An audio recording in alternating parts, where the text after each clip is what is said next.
Listen up, Browns fans, because what I'm about to tell you could flip the entire AFC North on its head. Something big is brewing, and it's not just another off-season headline. This could change the Cleveland Browns' path toward a championship run. I'm talking about a shift in power that could set one rival back years while putting us right back in the conversation as a serious contender. But before I dive deep, let me say this. If you're part of this family, if you bleed brown and orange the way I do, then hit that subscribe button right now.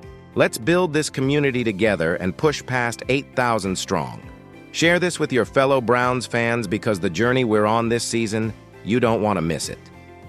Now, let's talk about the storm surrounding Cleveland heading into 2025. You can feel it, can't you? The buzz, the nervous energy, the hope that maybe, just maybe, this is the year we turn the corner. The offseason has been wild. Strategic moves, emotional twists, and a quarterback storyline that has every fan asking the same question.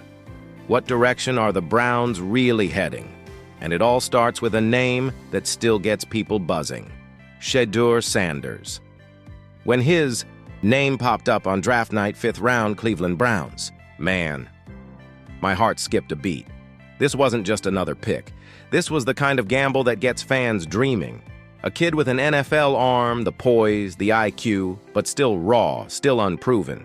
History says 5th rounders are projects, but sometimes history gets rewritten. But here's where it gets really interesting. Cleveland didn't stop with Shedeur. 2 rounds earlier, they grabbed Dillon Gabriel. That told me everything I needed to know. This front office is throwing the kitchen sink at the quarterback room. They want competition, they want options, they want the future, but they're also not ready to wait around and hope one of these young guys magically figures it out. Because while fans were still debating Gabriel versus Sanders, the Browns dropped a bombshell that shook the room. Joe Flacco is your Week 1 starter. Yes, Joe Flacco, almost 40 years old, a Super Bowl champion, a guy who has seen it all.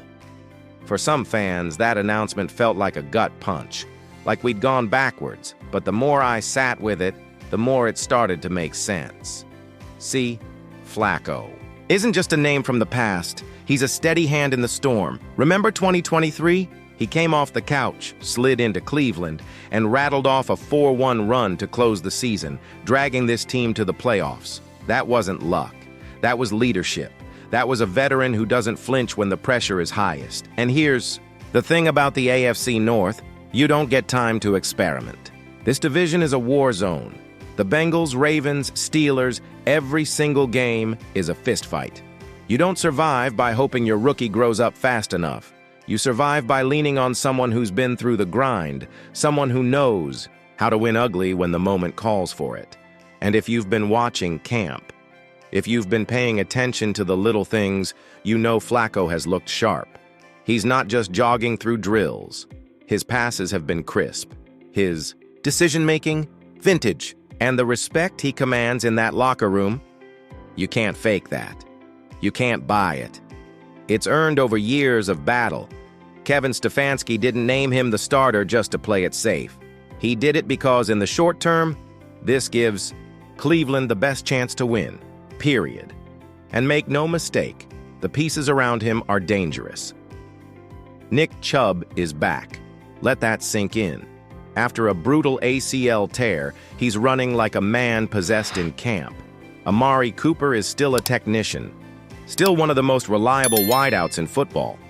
And that offensive line? Rebuilt and hungry to protect their guy. Pair all that with a defense led by Myles Garrett, a unit that can single-handedly change games. And suddenly, you start to see the bigger picture. This is not a rebuild. This is a team positioning itself to strike now. Flacco isn't just here to hold the seat warm. He's here to stabilize, to guide, to give this roster the veteran backbone it needs while Shedeur Sanders and Dillon Gabriel get time to develop. Because let's be real, the AFC North isn't waiting for them to catch up. So what does this all mean? To me, it signals that Cleveland is done being patient. They want wins now. They want to prove they belong in the conversation with Baltimore, Cincinnati, and yes, even Pittsburgh. And I'll be honest, I kinda love it. Because there's something poetic about this team, our Browns, rallying behind an old-school veteran, while at the same time grooming the future. If Flacco can hold the line, if Chubb stays healthy, if this defense keeps cracking skulls, then why not us? Why not the Cleveland Browns shocking the football world in 2025? This isn't just another season. This feels like a turning point, a foundation year, the year we set up the future while still swinging for the present. You know, when I watched the game, it really came down to one guy for me, Shedeur Sanders. Honestly, I didn't see a single interception from him. I didn't see those shaky moments you sometimes get from quarterbacks under the spotlight. Now, don't get me wrong, Dillon Gabriel didn't exactly play poorly. I actually found myself impressed at times.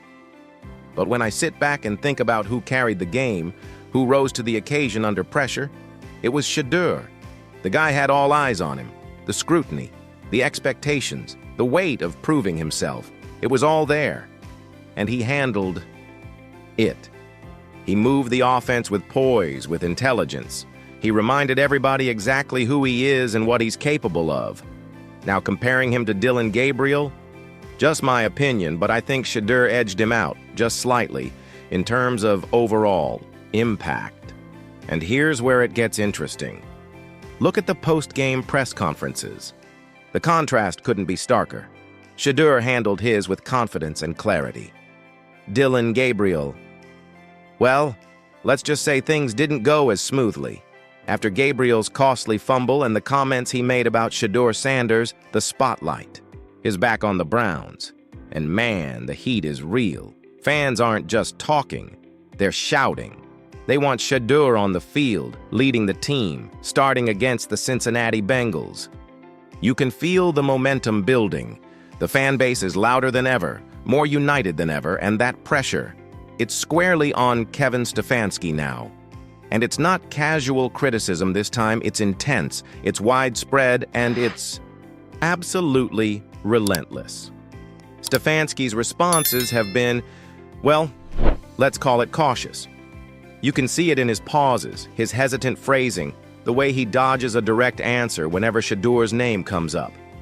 When asked about his decision to roll with a regular starter in the third preseason game this year, his reply was almost maddeningly vague.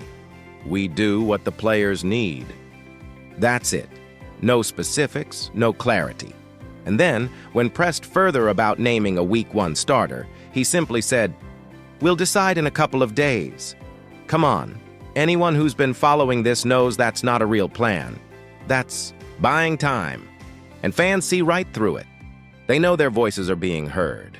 If they keep the pressure up, Kevin Stefanski may soon have no choice but to acknowledge what's obvious. Shedeur Sanders deserves to be higher on that depth chart. And Dillon Gabriel? He's scrambling. After his controversial remarks about Shedeur Sanders, he's trying to backpedal, claiming it was a miscommunication. But let's be honest. Was it really a misunderstanding? His words were pointed, deliberate, and there was no ambiguity at the time. Now that backlash is rolling in, he's trying to soften it, but the damage has already been done. This is where things start to matter beyond the stats and the fumbles. This is about leadership, about credibility, about how you handle yourself under pressure, not just on the field, but off it. Analysts like Chris Canty and Shannon Sharp have weighed in, drawing comparisons to past controversies, highlighting how Gabriel's remarks mirror situations from his college days at Oregon, where once again, Shedeur was the target. Sharp wasn't mincing words, and neither was Canty. They made it clear, Gabriel's excuses don't hold up. His words were intentional, and trying to spin them now only makes him look weaker, less in control, less of a leader. Contrast that with Shedeur. From his debut performance to the way he carries himself in every interaction, he's shown maturity, composure, and the kind of calm confidence that earns respect. He's not just playing the game, he's commanding it, both on and off the field. And with fans and media alike now rallying behind him, the pressure on Stefanski is at its peak. His vague non-answers aren't helping. They're only making the frustration grow louder, the calls for change more urgent. If momentum continues to build the way it has, it seems almost inevitable. Shedeur Sanders will get his shot. And if that day comes, the question isn't just about who starts. It's about leadership, about accountability, and about giving the guy who's proven he can handle it the opportunity to lead. So I want to hear from you. What do you think? Is Kevin Stefanski genuinely trying to make the right call for the team, or is he just buying time under pressure from fans and media? Should Shedeur Sanders be the starter right now, or does Dillon Gabriel deserve one more chance? And those comments Gabriel made, was it really a miscommunication, or was the backlash completely justified? Drop your thoughts in the comments below. I want to hear exactly where you stand on this quarterback debate, because this one is far from over.